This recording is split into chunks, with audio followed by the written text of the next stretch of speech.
Então, quem tem cabelo mais volumoso, um pouco mais armado, é importante escovar o cabelo todos os dias. Quem tem cabelo liso também. Tem muitas mulheres que falam, eu não gosto de escovar meu cabelo porque ele fica meio, parece que tá sujo. Gente, é diferente você distribuir essa oleosidade dele estar sujo, tá? Por exemplo, a mulherada hoje em dia reclama às vezes de gastar R$200 num pote de creme, certo? Que é gordura também. Sim. E que pega. Ou então vamos supor, não quero espalhar a oleosidade natural do couro cabeludo. Mas quer passar óleo de coco. Sim, quer passar óleo de coco. Para a mesma finalidade. Óleos, sim. Isso, então o que acontece? Esse óleo que o nosso couro cabeludo produz, ele serve para proteger o fio. Uhum. A maioria das mulheres hoje tem cabelo danificado por falta dessa espalhabilidade. Então, eu tenho que ser sincera. Eu não sei, não sei se ele percebe, mas eu não sou adepta a escovar os cabelos. E quando escovo, as minhas escovas ficam sempre lotadas de cabelo. Nada a ver porque eu tiro. Não, mas é porque o que acontece? Hoje o meu cabelo está escovado. Uhum. Então ele fica com esse aspecto mais murchinho, mais liso. Só que no contexto geral, quando eu lavo e deixo ele secar naturalmente, ele fica um pouco mais ondulado, um pouco mais jogado. Uhum. E a impressão que dá é de que quando vai passando, por exemplo, eu lavei hoje de manhã, vai estendo o dia, ele vai ficando mais frisado, mais armado, só que com uma aparência de ressecado. Certo. Porém, amanhã, né, no dia seguinte, quando eu prendo pra tomar banho, pra escovar o dente, pra fazer alguma coisa, quando eu solto, ele cai num ondulado tão bonito. Uhum. E quando eu passo a escova, o que acontece? Ele volta, né, a ficar meio que armado, reto de novo. Uhum. Então eu acabo não penteando pra não tirar o ondulado do cabelo, entendeu? Não, sim, nesse ponto é compreensível. Afinal de contas, você faz por uma questão estética, uma questão de... Por exemplo, não é uma regra isso que tem que escovar, mas é uma explicação que muitas vezes, qual que é o padrão típico? Olha, gente, eu tendo assim, cada 20 pessoas, 19 são mulheres. Certo. Né? Então, todo mundo fala, meu cabelo ele é oleoso na raiz e seco nas pontas. É simples, porque você não escova. Se escovar, você espalha a oleosidade da raiz para as pontas. Aí de duas uma. Ou você vai falar, não, minha raiz não é oleosa e meu cabelo não é seco. Ou você vai falar, meu cabelo é totalmente oleoso. Certo? Mas se o seu cabelo ele é oleoso na raiz e seco nas pontas, não é que ele é oleoso. Não é que ele é misto. Não é que ele é misto. É você que não espalha. Sim. Né? Então a pessoa ela precisa espalhar. Aí a gente entra no ponto do que é a caspa. Depois dessa camada de lipídios, então vamos imaginar, nosso bolo é como se fosse vários pavimentos, é um bolo. Uhum. Então nós vamos ter a pele. Então a pele ela vai ter a camada dérmica, que é a parte profunda da pele. Depois vem a epiderme, certo? Depois vem o manto de lipídios, que é da glândula sebácea que nós conversamos. Certo. E superficialmente a gente vai ter a nossa microbiota. Sim. O que é a microbiota do couro cabeludo? São os micro-organismos que tem lá. Exato. A gente vai ter principalmente bactérias, como Staphylococcus aureus, Staphylococcus epidermidis e Staphylococcus saprophyticus. São 3 cepas bacterianas muito comuns na superfície da pele. Uhum. E nós vamos ter também um fungo, que é um fungo conhecido como Malacésia. Fungo do gênero Malacésia é o fungo mais abundante. Mas a gente tem ele mesmo estando tudo em equilíbrio? Exato. É tipo, a gente tem. A gente tem. Tá. Ele faz parte do microbioma. E temos também alguns vírus superficiais. Então, ou seja, micro-organismos, bactérias, fungos e vírus vivem em harmonia conosco em todas as áreas do nosso corpo, inclusive a nossa pele, certo? Então, o que acontece? Na superfície da pele, quando você não higieniza o cabelo, aí entra o ponto. Uma característica da vida, certo? Da biologia humana, ou da biologia, aliás, é o seguinte, você como bióloga também, né, biologista e biomédica, sabe que uma tendência é, quando existe alimento em abundância, é característico que haja mais multiplicação das espécies. Exato. Certo? Por isso que o ser humano cresceu tanto. Sim. Que antigamente a gente vivia de extrativismo e hoje a gente tem agropecuária. Hoje você não caça, hoje você abre a geladeira. O micro-organismo ou o ser vivo, geralmente ele se reproduz conforme alimentação. Está disponível? Conforme a alimentação seria um termo simples genérico, de usar. Sim, um isso. termo genérico, mas de acordo com o ambiente que está disponível para ele. Exato. Então o que acontece? Quando você tem uma oleosidade excessiva, porque aí entra o ponto. Eu não escovo meus cabelos porque eu gosto da forma como eles ficam. Só que também eu não gosto de lavar meus cabelos todos os dias porque dá trabalho. Dá mesmo. E porque o cabelo não fica bonito no dia que lava. Vocês mulheres não concordam comigo? No dia que lava o cabelo, ele fica bonito? Não fica bonito. Exato. Não, é assim, claro, é a opinião de cada uma, né? Não, a minha opinião é essa, sempre fica bonito no dia seguinte. Exato. Mas por que é importante compreender? Se você não lava o seu cabelo diariamente e você também não escova o seu cabelo, você tem que compreender que você acumula mais oleosidade. Mais sebo. E aí o que acontece com esses micro-organismos? Eles têm alimentos mais abundantes. E aí eles começam a se alimentar disso e eles conseguem se replicar mais. Crescer mais do que o necessário. Crescer mais do que o necessário. Aí entra num quadro clínico que a gente chama de disbiose, que é uma alteração do microbioma, seja quantitativamente ou qualitativamente. O que significa? Ou muda as cepas de micro-organismos, as espécies, ou muda a quantidade desses micro-organismos. Então a malacésia, ela secreta naturalmente um tipo de enzima. Por quê? A gente come o alimento e depois a gente digere.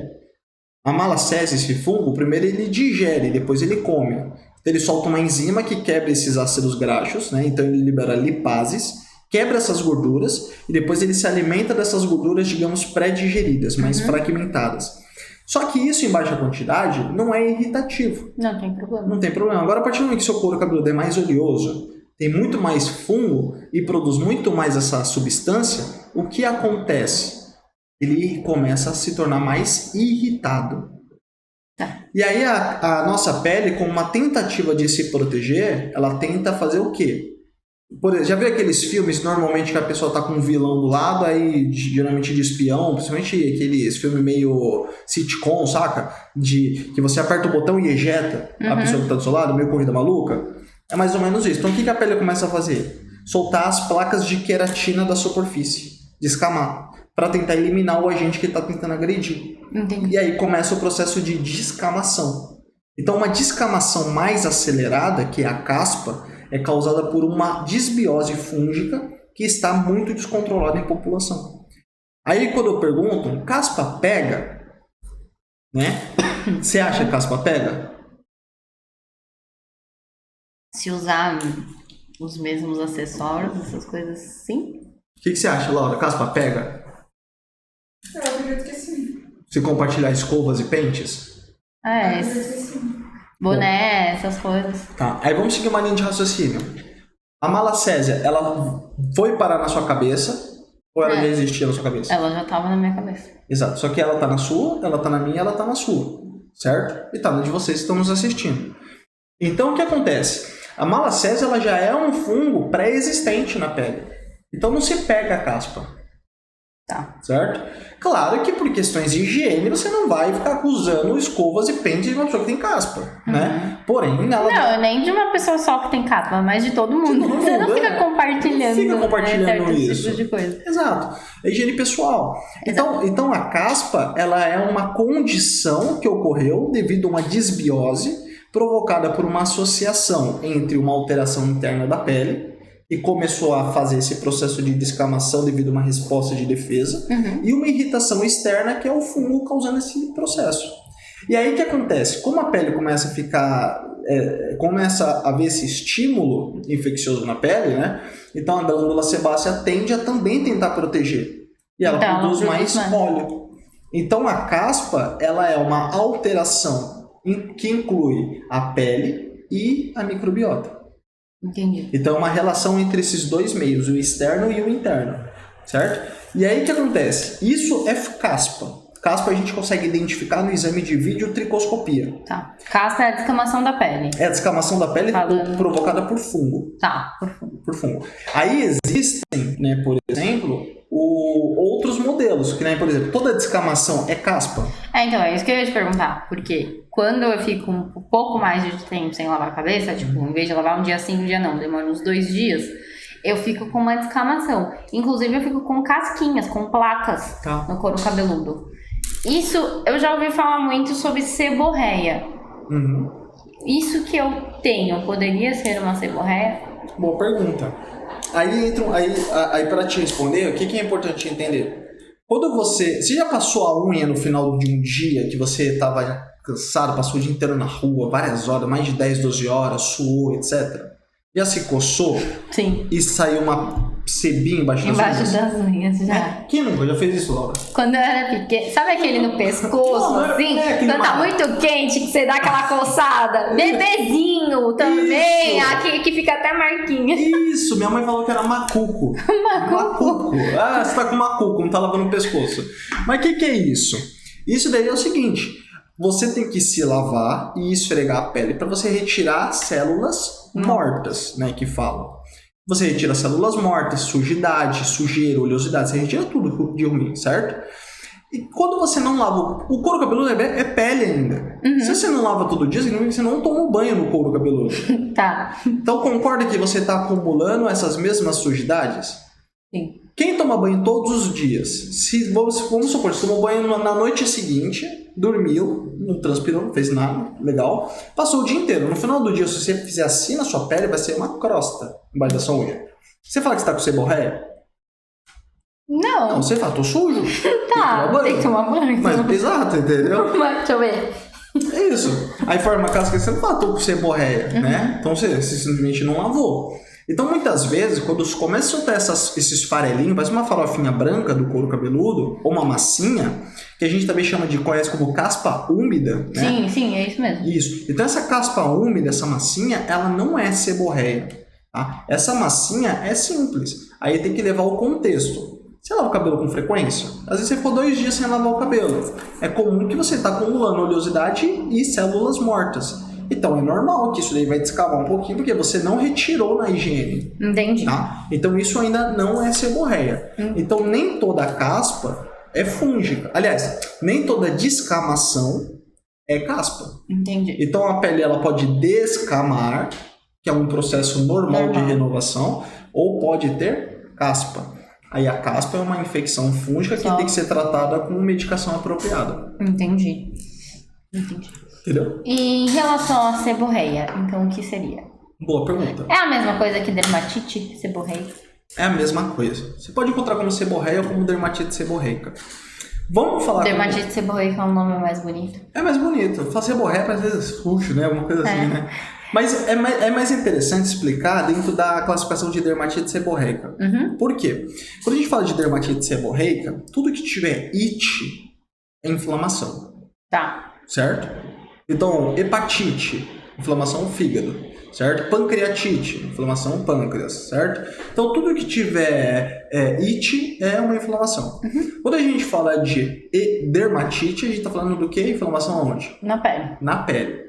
Quando você fala de dermatite seborreica, é uma inflamação na pele associada ao aumento da produção de sebo. Exato. Então, a diferença da caspa para dermatite seborreica ou seborreia é que a dermatite seborreica é uma caspa com inflamação. Tá, entendi. É uma caspa mais avançada, é uma caspa mais grave. E pode ser mais coceira? Pode estar envolvendo isso? Pode. Normalmente, quem tem caspa não necessariamente tem o couro cabeludo oleoso. Normalmente, às vezes, até seco, certo? Quem tem seborreia é oleoso.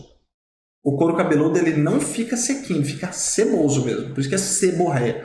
Então ele fica mais ceboso, mais oleoso, um aspecto mais sujo, tá? Fica até meio grudento, meio empastado. O cabelo fica meio grudento, né? Fica meio. Então fica. E a pele, ela também pode ter uma característica de mais ardência, uma sensibilidade maior, um ardor em algumas áreas, tá?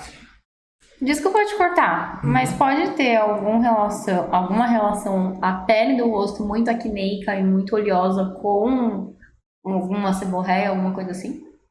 É meio uma dúvida agora. Não, pode ter relação. Assim, pode ter uma relação indireta, né? Porque a gente tá falando de pele de qualquer forma. Então lembra, todas as áreas do nosso corpo são externamente pele. E exceto palma da mão e planta dos pés, todas têm glândula sebácea. Tem pessoas que podem ter seborreia no rosto. Sério isso? Sério. Geralmente você pode ter seborreia na asa nasal, certo? Nessa região do nariz. Você pode ter seborreia também nas sobrancelhas. São as áreas mais comuns. Isso. Então são as... Não, eu tô passando a mão pra ver, né? Vai que. Então são regiões mais comuns de apresentar seborreia. Dá pra ter seborreia no rosto. Só que a produção de acne não necessariamente. Tá relacionado. Ok. Isso. Às vezes a pessoa que tem muita acne, ela pode ter couro cabeludo mais oleoso.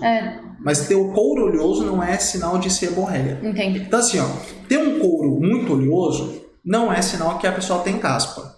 Tá. E nem obrigação, nem pré-requisito. Tá? Assim como ter couro cabeludo oleoso, também não é um sinal que a pessoa tem seborreia. Então, oleosidade excessiva é uma coisa, seborreia é outra. Sim, são distúrbios. No caso, a seborreia e... A oleosidade não chega a ser um distúrbio. Não, eu tô falando, mas a oleosidade não é um distúrbio, é algo natural do nosso corpo. Isso. Tem gente que produz mais, tem gente que produz menos. Agora, no caso, a seborreia, a caspa, essas coisas seriam relacionadas ao distúrbio. Exato. Aí são condições clínicas. Entendi. Tá? Não chega a ser consideradas doenças, são disfunções estéticas, né? Porque ninguém morre ou é internado com seborreia, né?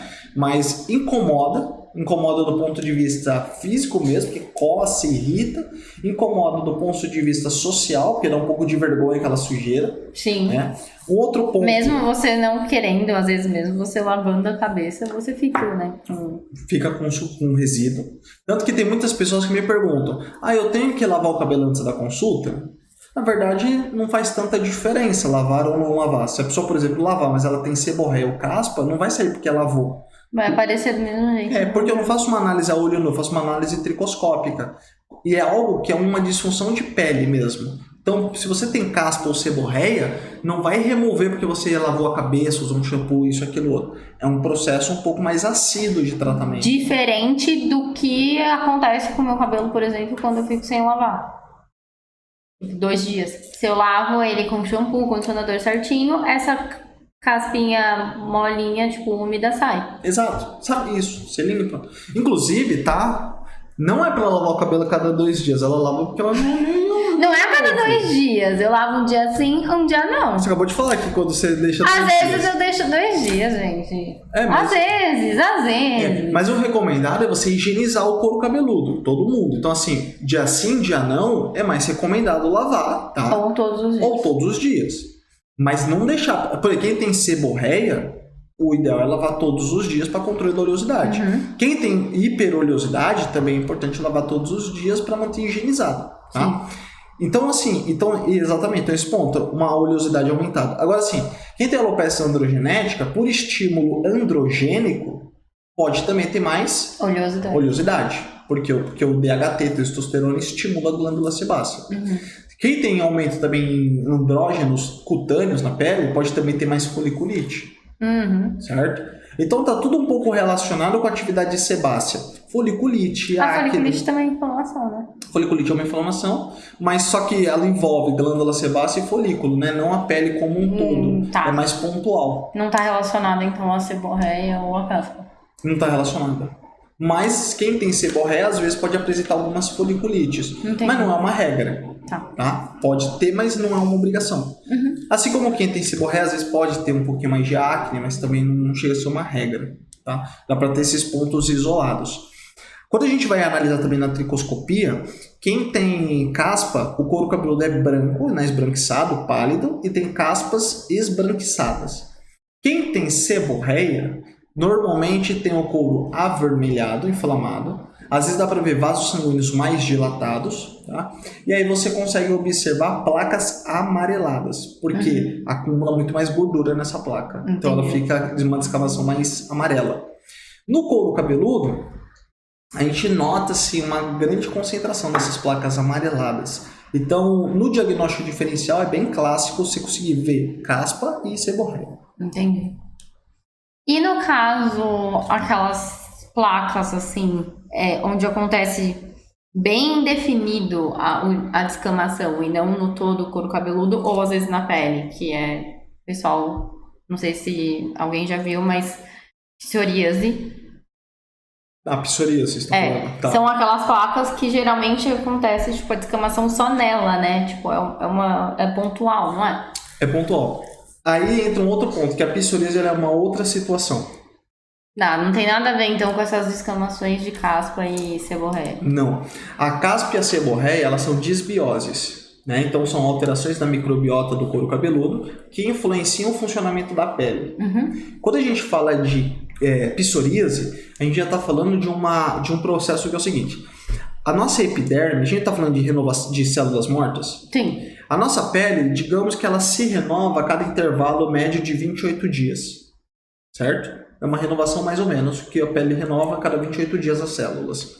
Na psoríase ocorre uma quebra nesse cronograma e a pele começa a se renovar a cada ciclo de mais ou menos 4 a 6 dias. Ou seja, ela renova mais rápido. Período bem mais curto. Mais curto. Então não dá tempo da pele descamar. Aí vai sobrepondo camadas de queratina, certo? E aí essa sobreposição de camadas de queratina, isso é uma desregulação, né? Está desregulado o ciclo de renovação da pele. E aí o que acontece? As células de defesa, os linfócitos, compreendem que tem uma alteração funcional. E aí começa um ataque autoimunológico para tentar combater essa proliferação anormal. Aquela região. Exato. Naquela região ou naquelas regiões, né? Então, quando a gente fala de psoríase, a causa dela não é autoimune, mas ela desencadeia uma resposta autoimune que vai autoalimentando esse problema e ele vai só piorando. Tá? Então, o problema da psoríase é o aumento da produção de células formadoras de queratina. Caspa e seborreia é um problema envolvendo glândula sebácea e microbiota, certo? A dermatite seborreica mais avançada, né, envolvendo inflamação e tal, mas de qualquer forma é desbiose. A psoríase não, ela envolve as células formadoras de queratina, né, não a glândula sebácea, e ela acaba causando uma reação autoimune, mas também uma doença inflamatória da pele. Uma outra diferença é que a psoríase, né, aí geralmente quais são as áreas que a psoríase mais ataca? Normalmente articulações. Sim, braço, perna. Exato, então ela pega os joelhos, os cotovelos. E aí, atrás da orelha também, não é? Atrás da orelha tem, por exemplo, eu conheço um rapaz que ele tem um abdômen, peito, dele é bem avançado, ele tem vários lugares e fica aquela descamação bem forte e com aquela vermelhidão. Com outro ponto, a psoríase, ela pode evoluir para um reumatismo. Tá. Então ela pode acometer de uma forma autoimune as articulações. Por isso que a psoríase, por mais que a pessoa às vezes tenha ela no couro cabeludo, o mais recomendado é um tratamento com reumatologista. Entendi. Tá? Seborreia, caspa, etc., dá para ser tratado com tricologista, com terapeuta capilar, com dermatologista, no último caso, dá para tratar. Psoríase é recomendado o tratamento reumatológico. Tá. Psoríase é melhor de tratar com um reumatologista. Mas existem alguns protocolos que dá para fazer dentro da tricologia. Mas eu sugiro procurar um reumatologista para tratar psoríase. E tem relação, tipo, quem tem, por exemplo, quem tem psoríase tem tendência a ter o couro cabeludo mais oleoso, ou quem tem, assim, seborreia tem tendência a ter psoríase, ou não tem relação a esses problemas? Não tem relação. Mas, assim, geralmente quem tem psoríase não relata tanto oleosidade, que tem psoríase é mais seco. E existem as suas diferenças, né? Por exemplo, dermatite seborreica, ela pode pegar virilha, dermatite seborreica pode acometer asa nasal, pode acometer sobrancelha. Geralmente ela pega essa região mais de baixo do contorno do couro cabeludo, né? E as placas da seborreia, ela é amarelada. Na psoríase, as placas elas são esbranquiçadas. E na seborreia, a gente também vai ter um couro mais oleoso. Já na psoríase, não necessariamente. A menos que a pessoa ela tenha a tendência de ter couro cabeludo oleoso. Mas se é uma pessoa que tem uma pele normal, ela não vai ter aumento da oleosidade por causa da psoríase. Já na seborreia vai. Entendi. Entendeu? E, no caso, a psoríase, o tratamento dela precisa ser mais específico, com um reumatologista. Tem cura? Não. Nenhum desses problemas tem cura. Nem a caspa e nem a seborreia tem cura. Nem a caspa nem a seborreia. Assim, o que acontece, tem alguns estudos que mostram, como é uma questão de uma disfunção de microbiota, existem casos que você consegue fazer um bom controle desses problemas, né? E ter uma excelente remissão. Certo? Mas o que é a remissão? Você evitar que ela fique se manifestando e incomodando. Tá, mas aí você tem que ficar tratando sempre. Tem que tratar com uma certa frequência. Pelo menos um shampoo manipulado, algo do gênero, no caso da seborreia e da caspa. Você sempre tem que manter alguma coisa assim. Exato, porque você sempre vai ter uma tendência de uma proliferação maior fúngica, porque não é um fenômeno isolado. Então, caspa e seborreia são multifatoriais. É uma série de fatores externos e internos que colaboram para a instalação do problema, entendeu? Então, não existe... Então, a literatura, né, muitos profissionais classificam como sendo condições crônicas. Dá para curar? Bom, eu não sei se dá para curar, porque minhas pacientes, quando apresentam melhora, elas continuam mantendo um certo tratamento. Então, pelo menos que tá dentro do meu conhecimento, eu nunca pedi para nenhuma cliente parar, né? Até porque, pô, se ela já tá tratando, é uma tentativa falar de parar, né? E não teve nenhuma que parou e falou assim, eu parei e tô de boa. Tem alguma que seja tão forte assim que seja difícil o tratamento? Tem. Uma vez eu atendi um rapaz de bastante dificuldade de tratar a seborreia dele. Eu particularmente não consegui reverter aquele quadro de seborreia. Ele tinha algumas outras complicações de saúde associadas, né? A outros problemas que ele tinha de pele também. Então a seborreia dele era uma dermatite muito forte que se expandia para muitas outras áreas. Então aquela situação eu tive bastante dificuldade. A gente conseguia deixar menos pior, mas não conseguiu resolver. Então, a seborreia, se ela é muito ativa, vai ser uma briga muito constante. Se é uma seborreia um pouco mais moderada, igual, eu atendo pessoas que têm seborreia, mas é uma seborreia, quando a gente entra com alguns protocolos específicos dentro do método PRC, a gente consegue ter um controle bom, né? E a pessoa consegue ter uma qualidade de vida legal. Só que é aquilo, tem que lavar o cabelo todos os dias para evitar que acumule oleosidade, sujidades e a pele fique se proliferando. Então a pessoa ela tem que ter um cuidado um pouco... Não é um cuidado maior, né? Digamos assim, é um cuidado que a maioria deveria ter. Entendi aí, direto. Tem que lavar o cabelo. Tem que lavar o cabelo. Tem que cuidar da saúde capilar. Eu cuido. Você cuida, mas tem que cuidar mais. Tá. E nesses casos que, por exemplo, a pessoa chega com uma dermatite ativa, assim, inflamada, pode fazer microagulhamento? Não recomendo. Porque imagina o seguinte, eu não recomendo, mas vamos entender o contexto. Vamos colocar que você, você caiu e ralou a perna, certo? Sempre fazia isso quando era pequeno. Você fazia quando você era pequeno. Então imagina que você caiu e ralou a perna. Você pegaria uma agulha, microagulharia a região para você cicatrizar? Claro que não. Não faz sentido? Faz? Não faz sentido. É a mesma coisa. Você pega um couro cabeludo seborreico, ele tá muito... Aí no caso, por que do microagulhamento, né? Aí entra um ponto. Existe a alopécia seborreica. Poucas pessoas conhecem a alopécia seborreica. A alopécia seborreica é uma condição do couro cabeludo, muito parecido com a alopécia androgenética, certo? Tem muita queda de cabelo. Ela lembra um pouco a alopécia androgenética e fluviológena, uma condição bem complicadinha. Então você tem uma queda extremamente intensa de cabelo, certo? Provocada pela seborreia. E tem muitos casos que o profissional pensa que é alopecia androgenética e faz microagulhamento. Qual que é o problema? Quando você vai microagulhar o couro cabeludo inflamado, você vai exacerbar a inflamação. E inflamação é um dos fatores que aumenta a queda de cabelo. Então imagina, você tem um couro inflamado e você vai gerar mais inflamação? Não faz muito sentido. Não faz sentido. Então não é recomendado, fazer microagulhamento em seborreia. E no caso da caspa? Caspa não precisa, porque a caspa ela não faz cair cabelo. Tá, entendi. Mas, por exemplo, se o seu paciente tem caspa, isso não impede. E tem uma alopécia, isso que pode ser tratada com alguma injeção, algum microagulhamento, isso não impede de você fazer. Entendi. Não, nesse caso eu não recomendo também. Não? Porque se você tá com uma caspa muito ativa, imagina, você tá com uma caspa muito forte. É uma infecção, são micro-organismos. Sim. Se você perfurar, você tá assumindo o risco de carregar esses micro-organismos para dentro do couro cabeludo, para dentro da corrente sanguínea. A gente sabe que você pegar micro-organismos fúngicos e bacterianos e jogar para a corrente sanguínea não é recomendado. Não é muito recomendado, né?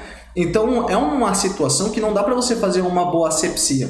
Tá. Uma coisa, quando você pega um couro saudável, você faz asepsia, você remove os micro-organismos com álcool, com clorexidina e faz o procedimento.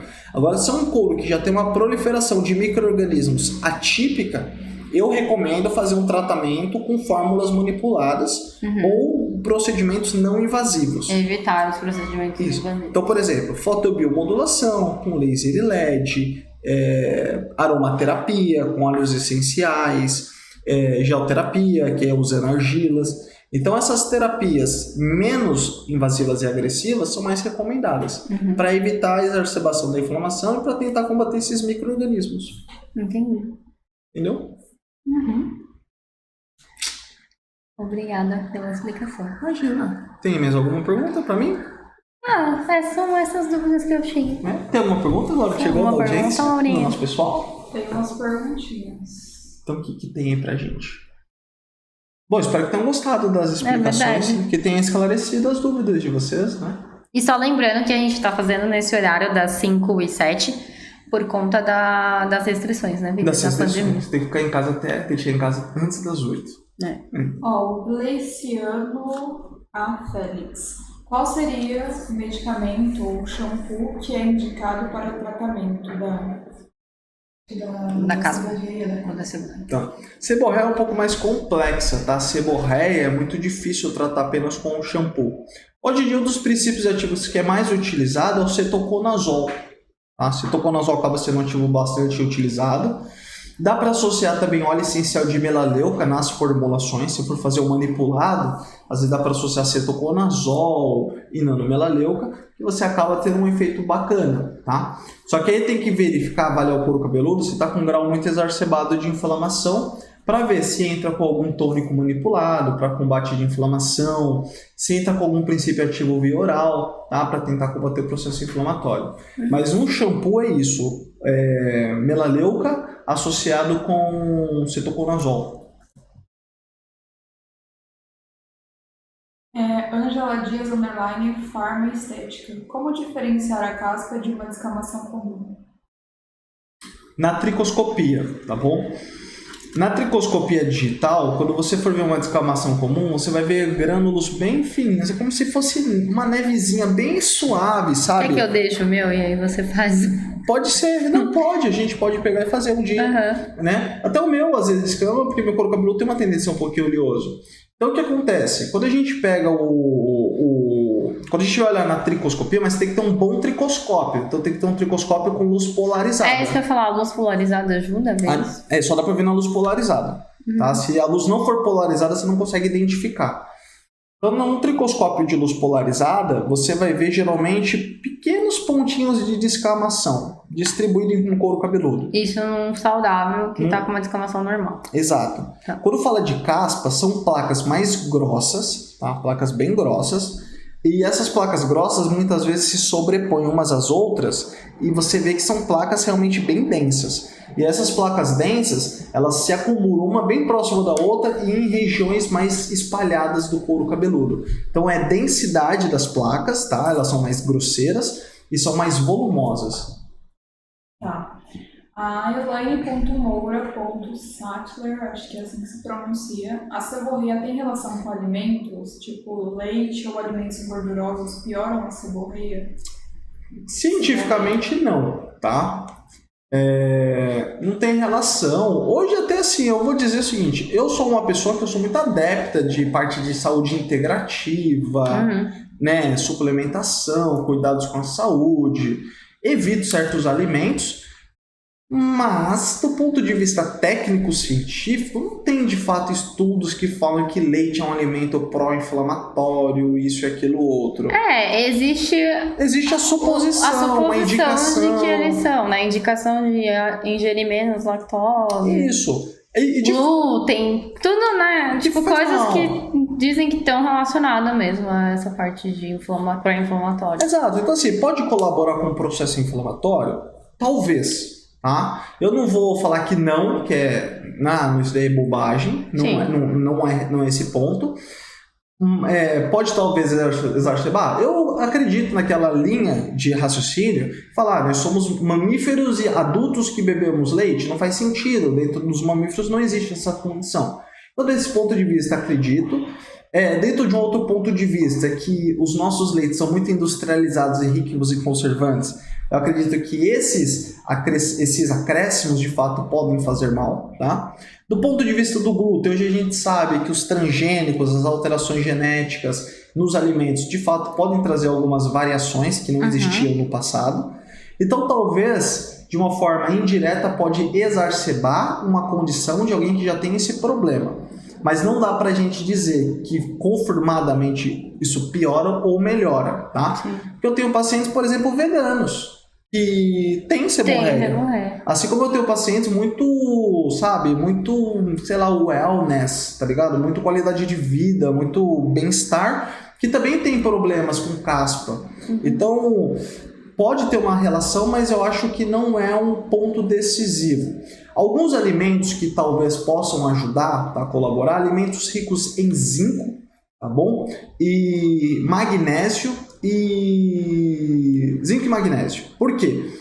O zinco ele é muito importante para estabelecer a microbiota saudável do couro cabeludo. O zinco ele é bom para recuperar a imunidade cutânea. Nós temos vários receptores de zinco na pele. Então, o zinco tem efeitos comprovados e que beneficiam o sistema capilar. Tanto que existe um shampoo, um ativo, que eu gosto bastante de usar, que é o piritionato de zinco. Porque ele tem ação antifúngica, né? Regula a microbiota, ele consegue melhorar um pouco essa desbiose. E o piritionato de zinco, ele também ajuda a melhorar o processo imunológico da pele.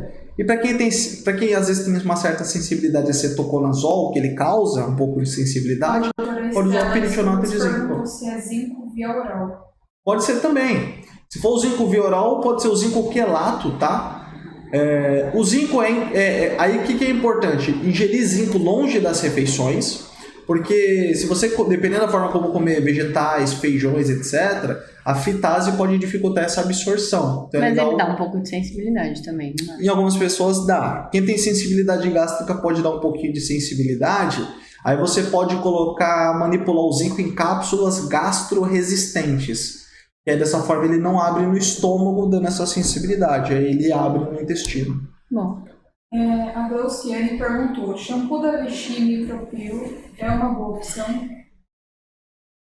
Vichy é uma boa marca, né? No modo geral eu gosto da Vichy. Também. No geral. O Micropil, pelo fato dele ter esferas de esfoliação, é interessante usar de 1 a 2 vezes por semana só. Não usar todo dia, senão você vai sensibilizar muito a pele. A doutora Stella Strutz perguntou: sua opinião sobre os shampoos esfoliantes? Esse daí que eu falei do Micropil, da Darkus, 1 a 2 vezes por semana no máximo. E esses que tiram resíduo? Tipo, esses shampoos anti-resíduos? Esse daí é bom evitar, viu? Shampoo anti-resíduo ele tem surfactante muito forte. O ideal é, sei lá, manter lavar o couro cabeludo mais com shampoo perolado. Porque se você fica usando shampoo com muito surfactante, esses transparentes ou esses sem resíduo, é como se você estivesse usando um Limpol, sabe? Um detergente P. Uma coisa muito forte, né? Você limpa muito, né? Não limpa, você agride muito a pele, e aí em contrapartida esse couro cabeludo pode produzir mais sebo ainda. Então não é tão interessante. Use sempre shampoos perolados de preferência. A Thalita Underline Brito TV. Estou amando, conteúdo muito rico em detalhes. Obrigada. Gratidão, Thalita. A Menegussi Viviane. E o ferro influencia no cabelo? Influencia, né? Inclusive na aula passada. Falamos na aula passada. Sim. Falamos na aula retrasada. E semana passada, tem uns 20 posts, tá? Explicando sobre ferro e ferritina. Terminando aqui a live, vai lá no feed e lê que tem bastante material sobre ferro e ferritina, tá bom? Eu acho que de perguntinhas eram essas. Show. Ok. E deixa eu aproveitar e dar um aviso. Para quem é profissional, quem nos acompanha, né, que acompanha o conteúdo, eu criei um evento, né? Organizamos este evento que é a Jornada do Tricologista. A Jornada da Tricologia é uma série fixa que acontece todas as terças e quintas, 7 e 7 da noite, salvo essa temporada que nós estamos tendo agora de restrição de horário. Então a gente vai estar fazendo as 5 e 7. Mas vai ter um evento, tá? Não é uma série, é um evento único e exclusivo chamado A Jornada do Tricologista, que é um evento pensado para profissionais da saúde estética que trabalham com tricologia ou queiram se fortalecer mais nessa área da tricologia. E esse evento, Eu preparei para vocês e ele vai ser totalmente gratuito, tá? Vai ser online também, no formato de lives, mas não serão lives abertas. Vai ser uma live fechada e exclusiva. E se você quiser fazer parte deste evento, tem um link, tá? Lá na minha bio, lá na página do perfil. E este link vai ter um botão que é entrar no canal do Telegram exclusivo para profissionais. Recomendo que você entre nesse canal do Telegram, porque nós vamos passar as informações por lá, tá bom? Por quê? Este evento ele vai contar com 3 aulas, que acontecerão no dia 6, 7 e 8 de abril, tá bom? Este evento, eu vou ensinar para vocês estratégia de posicionamento profissional, como você conseguir aumentar a fidelidade, né, dos seus pacientes e mostrar mais a autoridade e os resultados que você pode ter, né, essa satisfação, ou seja, posicionamento de mercado. Como melhorar o desempenho da sua agenda? Você que é um profissional que tem um serviço íntegro, de qualidade, um serviço bom, mas poucas pessoas conhecem. Como você mostrar, né, pro pessoal que você entrega esse tipo de resultado. Exato. Então, por exemplo, às vezes você é muito bom, né? Eu já trabalho com tricologia há muitos anos, mas eu comecei a me posicionar muito aqui no Instagram, me mostrar no Instagram praticamente no último ano. Sim. Existe o boca a boca, mas hoje em dia as pessoas vão muito através da internet para pesquisar o seu trabalho. Né? Exato. Eu mesmo, para eu achar, eu marquei uma consulta com o médico do esporte e eu, depois de várias consultas com endocrinologistas, eu falei, parei. Comecei a acompanhar profissionais, comecei a seguir alguns profissionais do esporte para encontrar o conteúdo que eu achava que tinha mais a ver com o que eu procurava e que eu sentisse mais confiança. Ou seja, eu escolhi o meu especialista a partir do Instagram dele. Verdade. Né? E eu fiquei acompanhando ele por um tempo antes de marcar uma consulta com o cara. O cara é muito bom. Isso em qualquer outra especialidade ou outra linha também, né? Outra área. Eu, por exemplo, os meus cílios, eu procurei muito antes de... posso dizer até, inclusive, o nosso apartamento eu comprei pelo Instagram, né? Foi pelo corretor, que o corretor com o Instagram, ele conseguiu mostrar de uma forma muito mais carismática. Então, ou seja, as plataformas digitais são formas de excelentes profissionais conseguirem se posicionar. E às vezes, se a sua agenda está tão vazia, ou não está como você espera, principalmente nesse período de pandemia, muitas vezes é porque as pessoas elas não tiveram a oportunidade de te conhecer. Então, dentro do cronograma deste evento, eu vou te ensinar como se posicionar profissionalmente, como transformar os seus seguidores em clientes e como você pode também entregar resultados incríveis para eles e muitas vezes transformar até esses clientes em fãs, né? Segundo ponto que também vai ter na programação dessa jornada do tricologista, para você ser um tricologista de sucesso, eu vou ensinar para você os fundamentos do método PRC, que é o método que permite que eu entregue resultados para tantas pessoas. Ontem eu fiz um levantamento, até para ter um número mais exato, eu já atendi 1.712 pessoas até o dia de ontem. Ou seja, isso tudo, e tricologia especificamente. E nós temos uma agenda cheia até maio. Até maio. Inclusive, hoje a Nath me passou aqui, até o dia 13 de maio a agenda está totalmente lotada. Então, quem quiser marcar consulta é do dia 14 de maio para frente. E pessoal que está em tratamento, por favor, tenham paciência. Exato, gente. Elaine.moura.sattler. Não vejo a hora de ir na minha consulta com o doutor. Elaine, vai ser um prazer. Seja muito bem-vinda. Vai ser muito bem-vinda. E sobre a parte que você falou, sobre encontrar os profissionais na rede social, ela também comentou que fez isso com você, né? Ela acabou te encontrando. Pela rede social? Isso, tá vendo? Olha, a Elaine aqui comentando. Gratidão, Elaine, por compartilhar a sua experiência. Então, a rede social é uma forma que você tem de encontrar excelentes profissionais em diversos setores, né?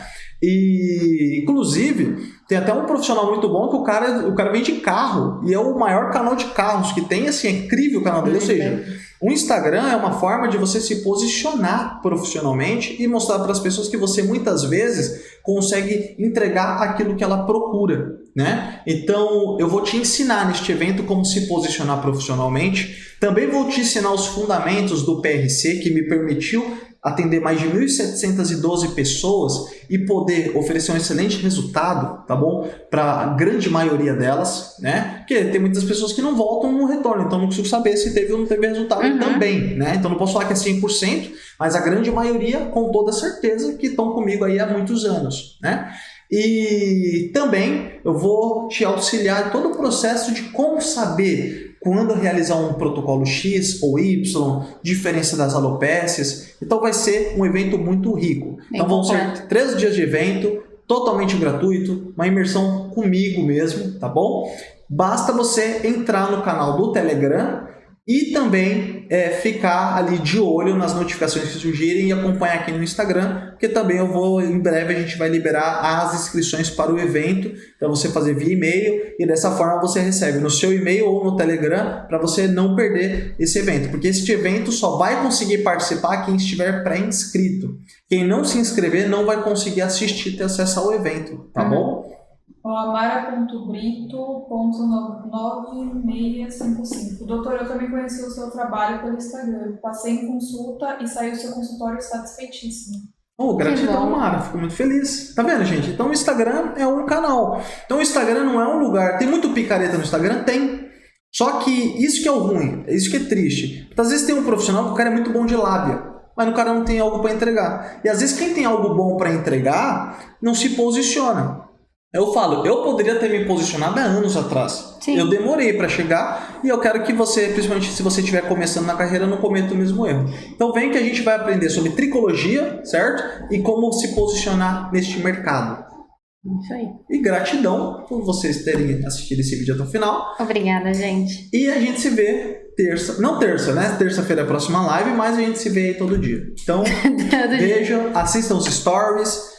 Se gostou dessa live, não deixe de dar o seu like, pra gente é muito importante, ajuda bastante. Deixa um comentário o que você achou da aula, vai ficar salva pra vocês, tá? Marca alguém que você achar interessante, mas compartilha lá, vai ser um prazer. E boa noite.